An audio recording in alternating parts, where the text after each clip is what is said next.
The Sports Desk at the Columbus Dispatch presents the BuckeyeXtra Basketball Podcast. With your host, Ohio State basketball beat writer Adam Jardy. Brady Batiste, get me the rock. Here it goes. Up and away. Slam jam bam. And now he does a little dance. Now, the BuckeyeXtra Basketball Podcast.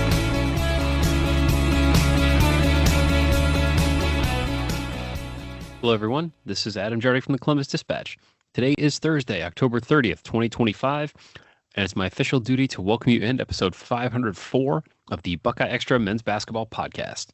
Welcome to Jubilation City. Welcome to our final preseason episode of the season, or rather, final preseason episode of the year. If you're like me, you're to a point where you need to see this team play some games, because otherwise you feel like you are constantly analyzing and harping on the same things and the same numbers and the same thoughts that we've had for essentially the entire offseason.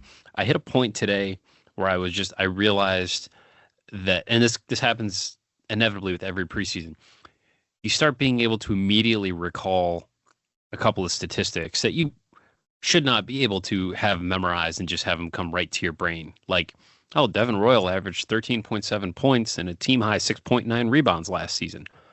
Wait, is that true? You go back, you look up, you're like, yep, I have written that so many times since last season that it is now like wedged there in my brain. And I probably forgot something about like what bills I got to pay on Friday because that knowledge is now stuck in my head. That's where we are in the preseason here. And thankfully, that means we are at the end. Ohio State will open the 2025-26 season on Monday at 6:30 against IU Indy. I'll get out ahead of it now and warn you it's a Big Ten Plus game. So if you don't have a subscription, you're going to have to consider purchasing one in order to stream the game. Or if you live locally and can make it, you're going to have to buy a ticket. Those are going to be your options to watch the season opener. And of course, I'll have all the coverage I can possibly bring you from the season opener on all of the usual platforms. So I will have you covered that way, but if you're looking to strictly watch the game, that's how you're going to have to do it. But we're coming to you here on a Thursday night so that not only can you have this podcast for your Friday as you get ready for maybe you're celebrating Halloween on actual Halloween. Here in the Jardy house in our neighborhood, it was Thursday night was trick-or-treat night. So there will be no costumes and knocking on doors and such here on Friday night. But maybe you will be, and maybe you want to listen to a new episode of the BuckeyeXtra podcast. So we'll have this to you, before you be doing any Friday night activities. And this is also coming to you at this time because, as promised, we got to knock out our over-unders for the season. So I did get a couple of suggestions from the loyal listeners. I then eventually did take to both Twitter and Blue Sky to ask for a couple more suggestions. And we're going to get into those here. It's going to be the bulk of the podcast that we'll get back, or we'll get into all of that here in a couple of minutes. Obviously, Ohio State got some news this week, and it would appear to have, well, not it would appear, it caught a lot of people by surprise. And that is that Marcus Johnson, 4-star commitment, reigning Ohio Mr. Basketball, Garfield Heights, been committed to Ohio State since April of last year, announced earlier this week that he was decommitting from Ohio State and would be looking at other options for college, as well as potentially returning to Ohio State if the fit would be right. We'll get into that here in just a second as well. That's obviously been a rather large story, and certainly I've gotten a lot of questions about that. So we're going to talk about that as much as we can here in a couple of minutes. Also want to point your attention to two other things that I've written this week. Well, three things, but two topics. One, I did speak with Athletic Director Ross Bjork to get the rundown from him on changes they've made to the shot for this year. So we've talked about some of the stuff. I've written about it. Obviously, there's the new court. There's a new scoreboard coming that won't be this year. That'll go in next summer and will be there for the 2026-27 season. But they've made quite a few changes. They're trying to figure out ways, short of raising the arena and building a new St. John, what can they do to make things look different, sound different, feel different? And winning, as I mentioned the story, winning plays a role in that, certainly. But we can all agree that the atmosphere and all of that when it comes to watching a game at Value City Arena just hasn't popped for the last several years. So when I talked to Ross and we went over the sound system and the lighting changes and why they're changing like the game script as they call it, we covered a lot of ground. I don't want to rehash all of that on the podcast, but I would just encourage you to go find that at dispatch.com. I thought it was pretty interesting, and we got some insight into, again, how things will look and sound different this year, and also like what Ross thinks about the team this season. So you can go read that at dispatch.com. And that also kind of neatly fits alongside the preseason power rankings. Now, I mentioned this as well, I think, on a previous episode, but just straight up ran out of time this year to compile the power rankings in the manner that I've traditionally done them, which is that each player gets their own story. We go over their background, project out their role for the year. I give you as many interesting nuggets and facts about them as I can find. I really like doing those. It's always a great way to like just refresh the players in my head, and also like put that out there as almost like a bio page for each player for the season. They are a significant time commitment. And this year, with there being 14 players, and I've been, as you're aware, helping out on the football beat here for the last several weeks, I just didn't have time. Just straight up ran out of time and couldn't compile 14 separate ones and the amount of time that it takes to do all those. So what I did instead is on Thursday, we ran one story that was, I counted upward from 14 to 8. And this is me projecting the players who will be most impactful. It's not who's going to lead the team in scoring or who's going to do whatever, but just me trying to take all the intel that I have and put all the players in a list from who's the least likely to have a significant impact on the season to who's going to have the most significant impact on the season. And I split it into 2 installments this year. 14 through 8 ran on Thursday. And then on Friday, as I'm recording this, it hasn't published, but by the time you hear it, it will have published. We will count upward from 7 to 1. So be curious for your thoughts when you do look at the list. Anyone you think should be higher or lower, any surprises that you have, let me know. Let's talk about it, because there were a couple of really interesting decisions that needed to be made, a couple of hairs that needed split, but ultimately, I'm fairly happy with the order that I placed them in, and I don't know that there's anyone that's going to drastically outperform where I have them. Well, I don't know. Maybe Matthew Grichich, but take a look at the list. Tell me what you think. All right, so now we're going to switch over and get into the news of the week as well as the over-unders. Before we do that, though, I do want to remind you, you can subscribe to the podcast on Apple, Spotify, YouTube, wherever you enjoy your favorite podcasts. If you're subscribed, you automatically get the newest ones just as soon as our crack web team can grab them and publish them for you. Often that's Patrick Flaherty, the Podfather, but we've got multiple guys on the staff that help out, and I appreciate every single one of them. Scott Kirk pitches in regularly. Bryce Houston pitches in regularly. Victor Black pitches in. So shout out to all those people, because they are the ones behind the scenes that make sure that all these late night incoherent ramblings make it to your ears. And so I genuinely appreciate all the help each time I do one of these. Again, if you are subscribed, you automatically get the newest ones right away. They'll pop right onto your phone. If you're subscribing, if you're checking it out for the first time, please leave a review. Please click 5 stars. Please do all those things. They're all significantly appreciated. And we do have a new 5-star ranking that I want to send a shout out to the Buckeye boys who left a 5-star rating on the Apple Store, and I appreciate you guys.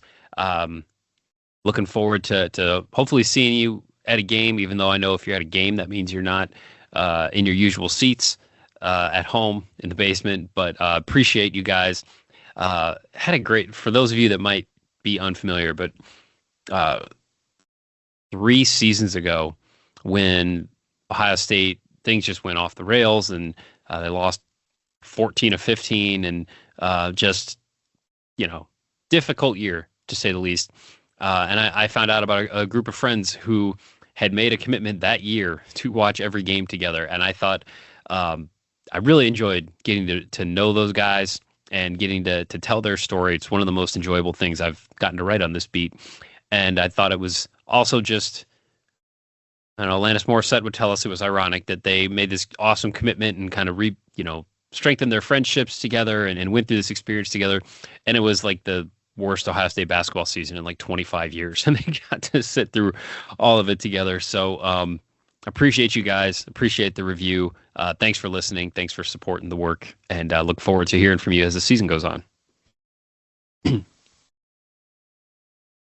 All right. So when it comes to the Marcus Johnson situation,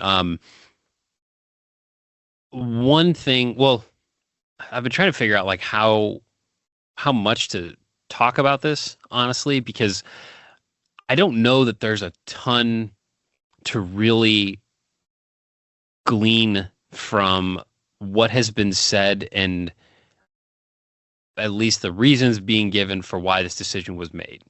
So I did speak with Marcus's dad, Sonny Johnson, his high school coach, and got him on the record to talk about why they made this decision. And here's what Sonny told me. He said that they committed to Jake Diebler in 2024 after having watched Ohio State play sort of a certain way with Diebler in charge as the interim coach. And then he said committing in 2024 was an easy choice when you've got somebody who's nonstop watching you, recruiting you, gets a job as an interim, and he's playing a certain style of basketball that really fits your game. He said last year was a different style than what we committed to. He said we talked about that with Coach Diebler. I think we can all agree Ohio State didn't push the tempo a ton last year, or at least not to the extent that we thought they might with Jake Diebler as the head coach. So Sonny said, we went to a couple practices this year. Marcus was wondering if it fits. They were at the OU exhibition game, and he said it looked pretty good. He said their style was fine for how he plays. He said, but we're in a situation where we got a signing period coming up. The style of basketball that Ohio State played last year was different than it's supposed to be this year. So right now we just want to see it. He said nothing's wrong with that. And he told that when Marcus told Jake Diebler, he said, Coach, hopefully you're still recruiting me. Hopefully you still want me. If not, I understand. Sonny said he wanted to watch some games. He wanted to make sure it's the right style and system for him. I think that's so classy. So, yes, Marcus Johnson and his family watched Ohio State last season, did not like necessarily the style of play to a certain extent, did go to practices this summer, watched the exhibition game, have a familiarity with the program, took an official visit in the fall, all those things. And then after being impressed with how Ohio State played against OU and the style that the Buckeyes played with, decided to open their recruitment. And I think that if anyone is looking for like a smoking gun here and like, this is why this is happening, and I don't really feel like there is like a significant, here is the reason. It just, this is the situation that has been created, or this is the situation that everyone finds themselves in now. And it's tough in this job sometimes when like I constantly walk a line of, by acknowledging a rumor, even to say this is a rumor that's not true, it then lends a level of credence to it because you're taking the time to acknowledge it. and that can make things very interesting because I can't just like throw something on a message board or just throw it on here and say like I don't know if this is true, but I haven't. But what I can do is be very deliberate with the wording of how I might phrase something or how I might categorize a status. And so like if you go back and you really look at how I've written about or discussed or described Ohio State's at the time like 3-man recruiting class all from Ohio, the phrase that I was using was is expected to sign 3 Ohioans in this recruiting class, not they will sign or saying it with like a 100% degree of certainty, because I had been hearing that this could be a possibility, and had been getting some signals and some signs that this could be in the offing, and none of that was enough to write a story. Hey, Marcus Johnson might not be coming to Ohio. Like writing that story would have then made it happen, and then it would be fault isn't the right word, but this is getting a little inside baseball. But this is not a surprise, and certainly the timing of it isn't great, in a lot of ways, and it ultimately we'll see where Marcus Johnson ends up. I don't know that at this juncture Ohio State will immediately go out and recruit another point guard in the 2026 class. I mean, I would think at this moment it seems more likely to me that they would go the transfer portal route to bring somebody in and then, see what your depth chart looks like next year with certainly you right now you would think, well, who could be back? And John Mobley, Tayson Chapman, Gabe Cupps, Matthew Griachich. So plug in another transfer type player. It's also weird to think like Bruce Thornton won't be on this team next year because that's just been such a constant for so long. But other than that, I'm not really sure what else there is to say about the Marcus Johnson situation. I know he's put out a list that has a bunch of schools that they claim to have reached out and expressed interest.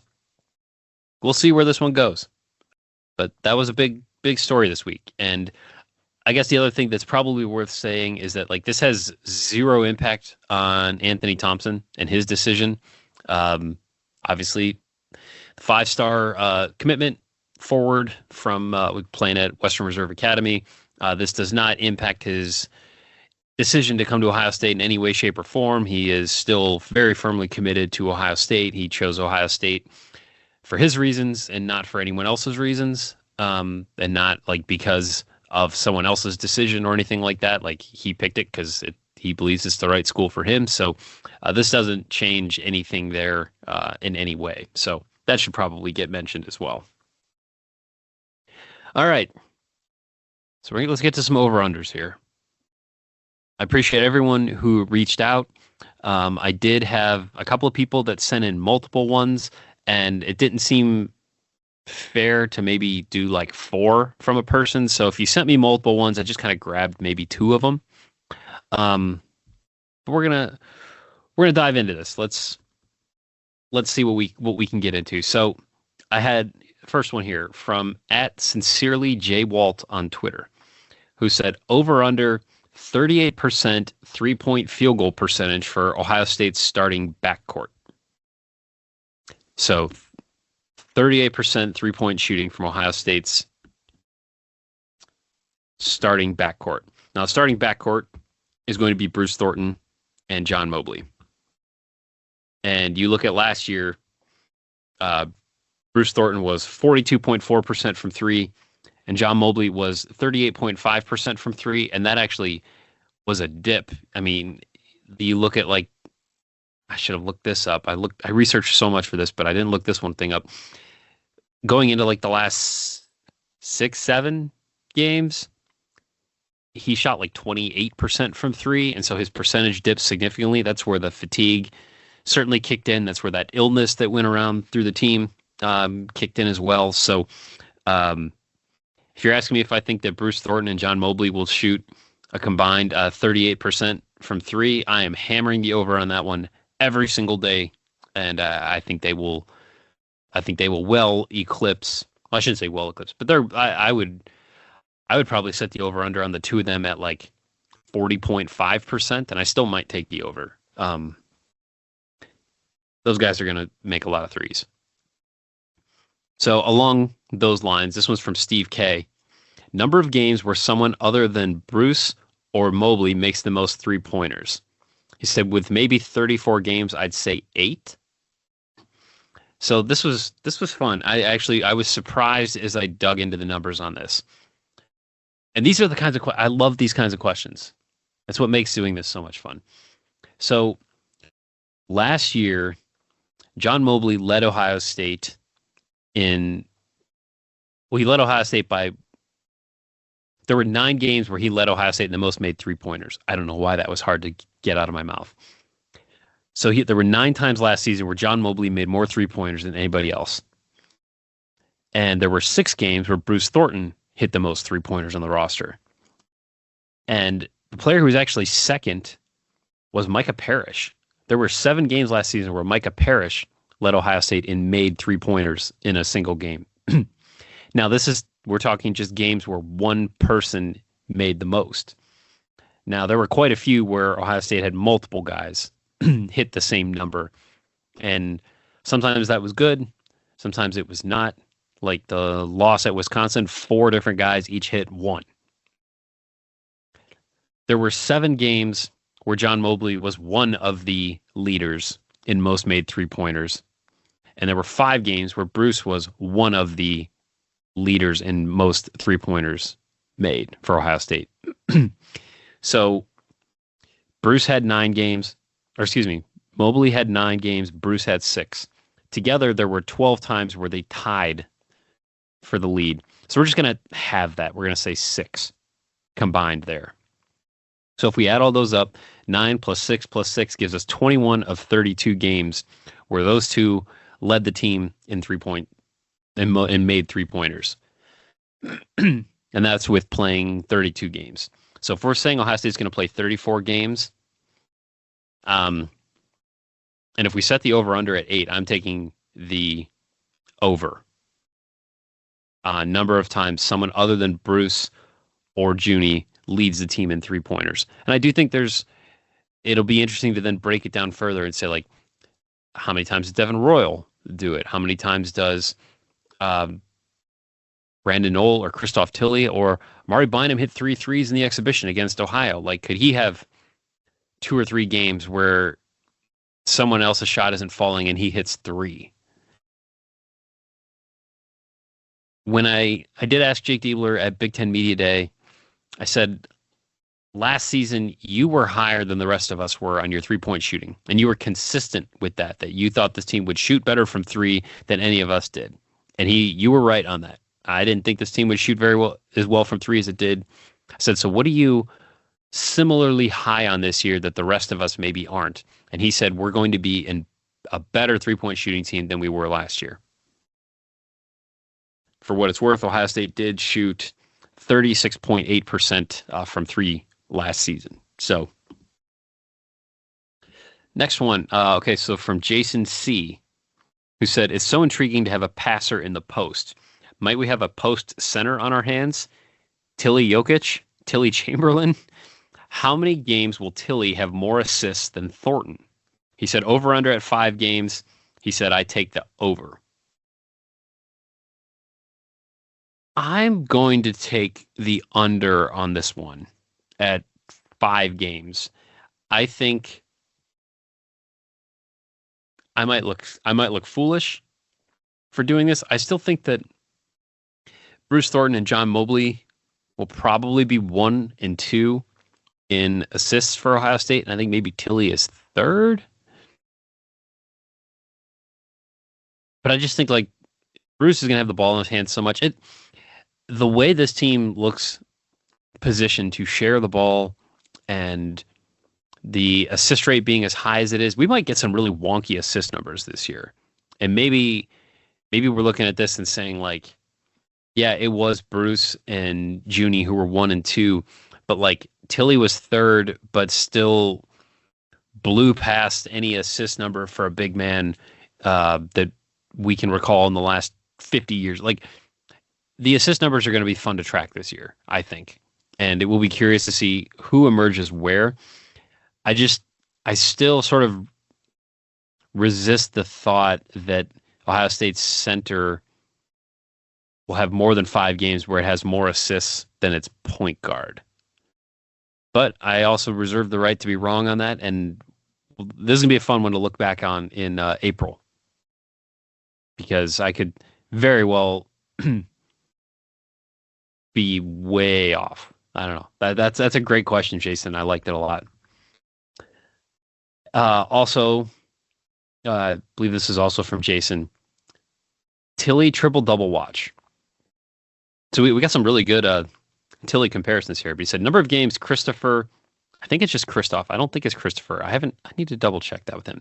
But he said, number of games, Christopher, quote, Evan Turner Tilly will have a triple-double this season. So the over-under set by Evan Turner's 2 games, which are 2 of only 5 in program history. He said, I'd take the over. All right. I'm going to take the under here just because there've been so few in program history, and because I think that so much wealth is going to be shared on this team. I'm going to take the under, but I will go on a limb and say that he gets 1. He won't have 0 triple doubles this year. Let's say that he gets 1. If the over under is 2, I'm taking the under, but I think it might be more than 0. All right, next one is from at Carson Ensign 13 on Twitter. Appearances by Braylon Nash. So last season he had 9. He played 9 games for Ohio State. So I think we can set the over-under there. I think that's fair. And it's worth pointing out because we saw this in the Ohio exhibition. If Ohio State needs to advance the ball like the length of the court for a last-second shot at the end of a half or the end of a game, Braylon Nash is their guy. He's their inbounder. So could there be I think that could sneak out 2 more appearances for him, where he might literally appear in the game for 1.8 seconds, but it will count as an appearance. So given that, I'm going to take the over on 9 because I think that's that specific skill will allow him a few more opportunities and will get him into 1 or 2 more games than he otherwise would. All right, Eddie Langhenry at E Lang III. Guessing he's the third. Number of players to hit 30-plus points, over-under on 2.5. All right, so Bruce and Devin have both done it. Brandon Knoll did it in his first year at Wright State. He had 32 in a game, I believe it was against Green Bay. Tilly's career high is 25. Mobley got to 23 last season. So to me, those 5 are those are the candidates. I have a hard time imagining Amari Bynum doing it right off the bat. I think Ohio State has options off the bench who will score, but I don't see anybody coming off the bench and giving them 30. If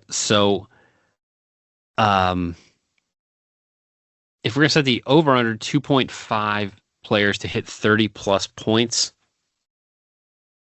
it's tough because so many times a player's getting to the mid-20s and then the game is out of hand, and so you pull them. I'm going to say over, just because Bruce and Devin have done it, and I'm going to say each of them will maybe do it again, and then between Knoll, Tilly, and Mobley, someone's going to go off. So I'll take the over-under on 2.5. Eddie also asked, how many Diebler technicals? 0 last year. I feel like that changes this year. So I'm setting the over-under at 1.5, and I'm going to take the over. I'm going to say there's at least 2 times this year. He's a fiery coach.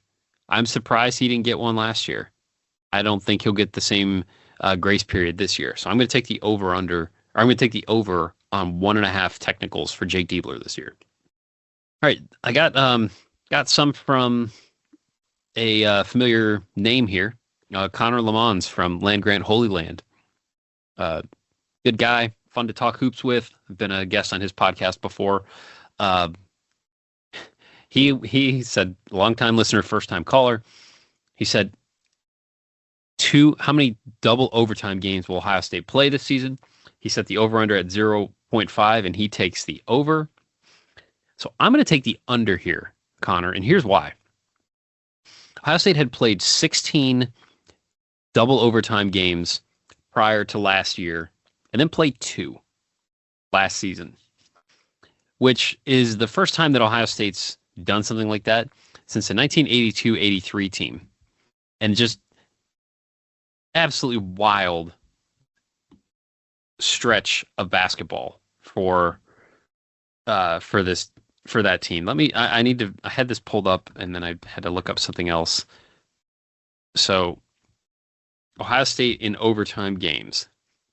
So coming into last season, Ohio State was 9-7 in double overtime games, 1-2 in triple overtime games. And I say that because here's the stretch. We might have talked about this last year. I know I looked this up at some point. So on December 11th, 1982, Ohio State took a 69-67 double overtime home loss to West Virginia. On January 27th, Ohio State went to Iowa and beat the number 14 Hawkeyes 89-83 in double overtime. And then 6 days later, he came home and took an 89-80 double overtime loss to number 17 Minnesota on February 2nd, 1983. And then before the month was out, Ohio State went to Michigan State. Buckeyes were ranked 15th in the country at this point, Michigan State unranked. But the Spartans prevailed 101-94 in triple overtime at Michigan State on February 24th, 1983. So that team had 4 in one season. So I'm just going to say that, yeah, it's only going to have we're not going to have a double overtime game this year. That's where I am. Although it is kind of wild. Like, yeah, there's been 3 in the last 2 years. And actually, Ohio State's won all 3 of them. The last double overtime game that Ohio State lost, and there's some of you that I'm sure are yelling this right now, March 20th, 2009, Siena 74, Ohio State 72, first round NCAA tournament in Dayton. All right, Andy Riggs, at Andy Riggs 72, Yvonne minutes per game. All right, I'm setting the over-under at 9.5, and I'm taking the under. He's going to be in the rotation, and he will play, but I think Ohio State will do enough mixing and matching. I think Tilly gets to 25 to 28 minutes a game. I think we'll see some Bynum, maybe some Brandon Knoll, and then that'll leave a couple of minutes for Tilly, or excuse me, for Yvonne. And we'll see if they're able to play Yvonne and Kristoff together. I have my reservations on that, but maybe. So I'm going to set the over-under at 9.5 minutes per game for Yvonne and take the under. But I could also be very wrong on this. He could be one of those guys that's somewhere in the 11 to 13 range.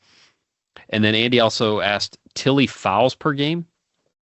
So he averaged 4.7 fouls per 40 minutes last year. But I'm going to put the over-under at 3.5. I'm going to take the under because I just think he's a smart enough, big enough basketball player that he's not going to pick up the type of super repetitive bad fouls that really held down Ohio State's front court last season. So I'm going to this might be a bit Pollyanna, but I'm going to take the under of 3.5 fouls per game for Kristoff Tilly. Now, another familiar name on here, Mike Knapp at Ohio State 1960 on Twitter, wrote about Mike this summer as I believe the ultimate fan. Mike is awesome, has an incredible memorabilia collection. And also is just an awesome dude. Like, go talk basketball with Mike. You see him at a game, say hi. One of the things I've truly genuinely enjoyed in the 11 years now that I've gotten to cover this beat for the Dispatch is getting to know people like Mike. Mike is awesome. And he sent one. He said Bruce over under 610 points this season. So last year, which was Bruce's most prolific season, he finished with 566 career points. So if Bruce scored 610 points and Ohio State played 34 games this season, that would put him at 17.9 points per game. But I think Ohio State has more weapons this year.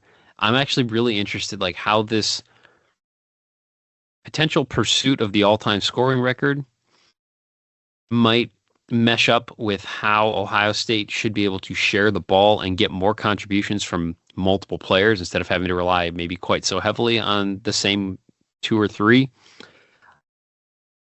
So I'm going to, if you're asking me, like, will Bruce score 610 points this season? I'm taking the under, but recognizing that either one, like winning one or two more games in the postseason than we expect right now, and the fact that he's probably going to score more than it did last year, those might mess with this. But I'm going to take the under on Bruce scoring 610 points this season. Now, along those lines, Jake Calvert at Jakey Jinx on Twitter said Thornton points. He said 513 gets him to 2,000 for his career. Said I think he gets there. If he averages 16.5 points per game in 31 regular season games, that would get him to 200 or to 2,000 for his career. So I'm taking the under right now on 610 points for Bruce, but I'm going to take the over on 513. And Jake also said Mobley threes. Now, Junie hit 77 threes last year. He was 77 of 200. That's another one of those stats I've written so many times. It's in my brain. So I was looking like, well, where does that fit? Ohio State history. So Jamison Battle, his one season at Ohio State, he hit 91. And we think about how, like, just automatic he was by the end. And Dwayne Washington hit 89 in his last season. So let's just say that sophomore Junie is at, let's set the over-under at 90. Do we think, if we close our eyes, is sophomore John Mobley going to make more three-pointers for Ohio State than Jamison Battle did? I have a hard time imagining that. But then again, if he hadn't had the late season sort of swoon that he did, he would have come very near that mark this year. So while it is, I think, saying out loud, John Mobley will make more three-pointers than Jamison Battle did in his one season at Ohio State. Jamison Battle, who has, like, played his way into the NBA. That's hard. That's a hard sentence to say out loud, but I think it's going to happen. I'm taking the over on 90 made three-pointers this year for John Mobley. I got a couple also, and we're gonna wrap up with these two from our friend Tim Miller over at the Views from the Shop podcast. Sent in a couple, and I thought this was a good one. Number of Amari Bynum starts. So I think that as the season goes on, he's going to play himself into a role where they might just have to put him in the starting lineup. And it might even not be a case of, like, Brandon Knoll not doing something. It just might be a case of Amari Bynum doing many somethings. They're both going to play significant minutes. They're both, spoiler alert, in my top 6 in the power rankings. But I can't imagine. I feel like I'm setting the over-under for Amari Bynum starts at 9.5.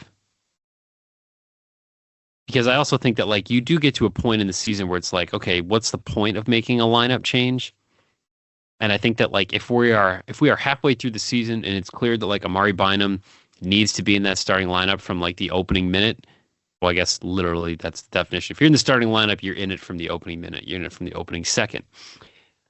But if by like the midpoint of the season that's the case, then I think that's the lineup going forward from that point. So I'm going to set it at 9.5 and take the over.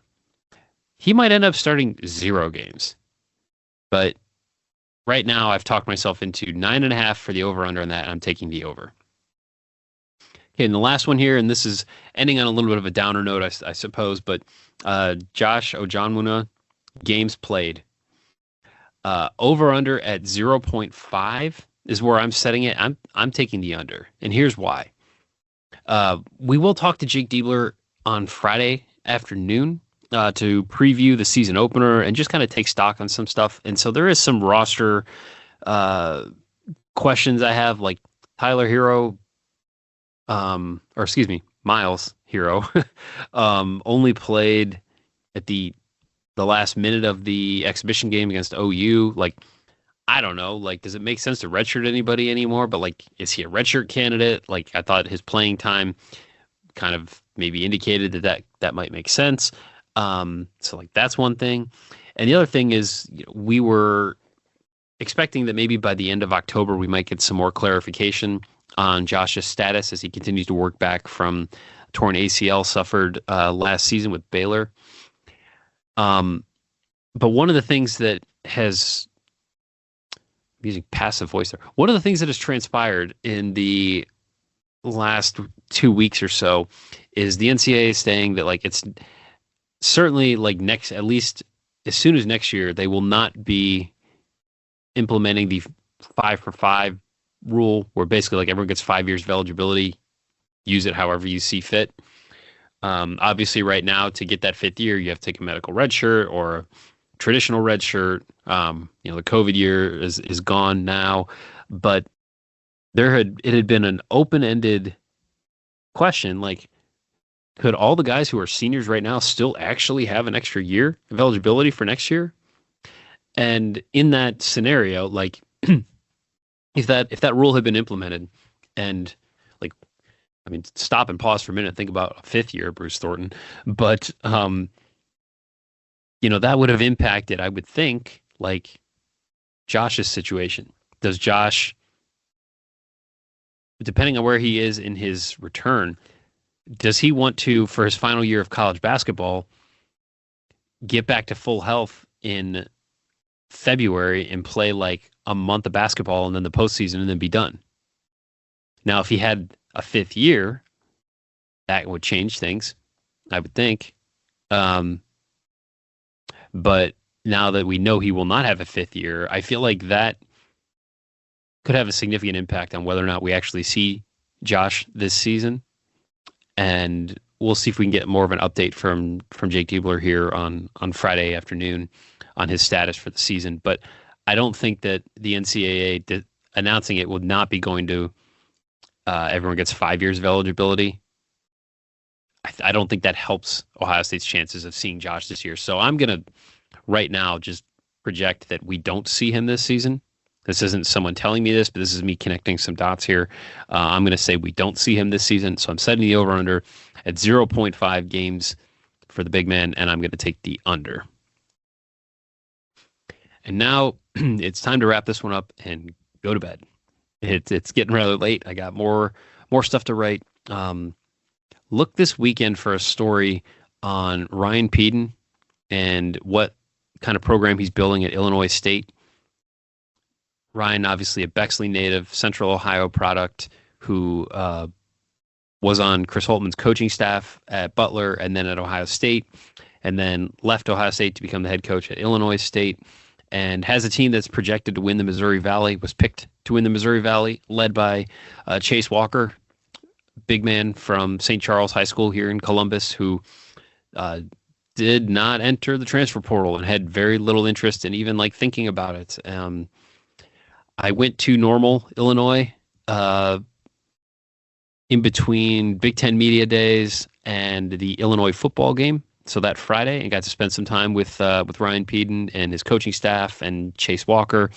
And Been working on getting that story written before the start of the season, so I'm targeting that to publish Sunday. So look for that. That's coming, and I think you're going to enjoy it. But now I'm pleasantly surprised with how well my voice held up, and I'm going to go to bed. But as always, you can send along your questions, your comments, your love notes, your hate mail, and otherwise constructive criticism to me at Adam Jardy on Twitter or ajardyddispatch.com. Thanks again for listening, and thanks to our web team for getting this up to you. Next podcast, Monday night, post-game, first game of the season. It'll be in your feed Tuesday. Very excited. Let's go watch some basketball. Until we talk again, though, be kind, take care, and talk to you after the game.